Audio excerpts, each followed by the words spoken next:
আসসালামু আলাইকুম। আমি আজকে আপনাদেরকে শুধুমাত্র একটা ডিম আর কয়েকটা পটল দিয়ে পুরো একটা দুপুর কিভাবে চালাইয়া দিতে পারবেন সেটা শিখিয়ে দেব। তো কি বিশ্বাস হচ্ছে না?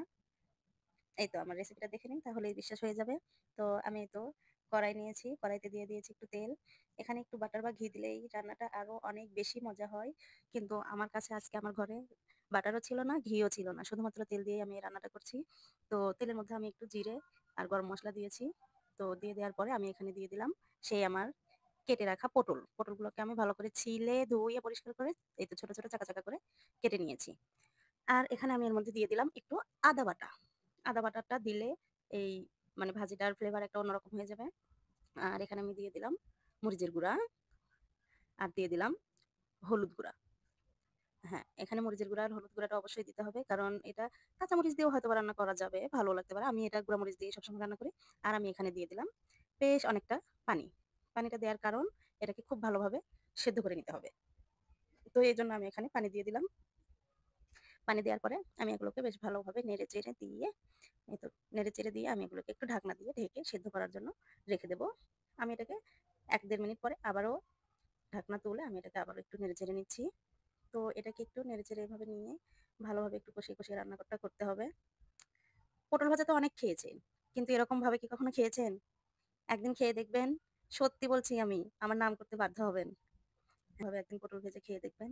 অনেক মজা হয়। আর কি বললাম, শুধুমাত্র এইটুকু পটল ভাজি দিয়ে একটা দুপুর চালিয়ে দিতে পারবেন। তো এটাকে আমি বারবার এই একই প্রসেসে রান্নাটা করব। এই তো। তো পটলটা আমার অনেকটাই প্রায় ভাজা হয়ে গেছে। এই পর্যায়ে আমি দিয়ে দিলাম এর মধ্যে একটা ডিম। তো ডিমটাকে আমি দিয়ে একটু রেখে দিয়েছি। ডিমটা একটু বয়েলড হোক। তারপরে আমি এটাকে আবারও ভালোভাবে একটু নেড়ে-চেড়ে দেব। এই তো আমার ডিমটা প্রায় সেদ্ধ হয়ে গেছে। আমি এখন এটাকে একটু এই যে নেড়ে-চেড়ে ভেজে নিচ্ছি। তো এই তো আমার ডিমটা সুন্দরভাবে কুক হয়ে গেছে একদম। এটাকে আমি এখন ভালোভাবে একটু নেড়ে-চেড়ে মিশিয়ে নেব পটলের সঙ্গে। তো এই তো আমার ভাজিটা হওয়ার কাছাকাছি চলে এসেছে। এভাবে একদিন সত্যি পটল ভেজে খেয়ে দেখবেন অনেক মজা হয়। অনেকটাই ভালো লাগে খেতে। অনেকে হয়তো খেয়েছেনও এরকম। কিন্তু আমার মনে হয় এটা নতুনই আমি বানিয়েছি। তো যাই হোক যদিও বা খেয়ে থাকেন ভুল ত্রুটি হলে মাফ করবেন।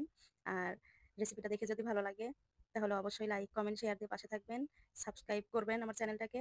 আর এটা ভাত, রুটি, পোলাও সবকিছুর সঙ্গেই অনেকটাই মজা লাগে। তো আমার মনে হয় গরম ভাতের সঙ্গে এটা বেশি ভালো লাগে। অসম্ভব মজা হয়। অনেকটাই ভালো লাগে খেতে।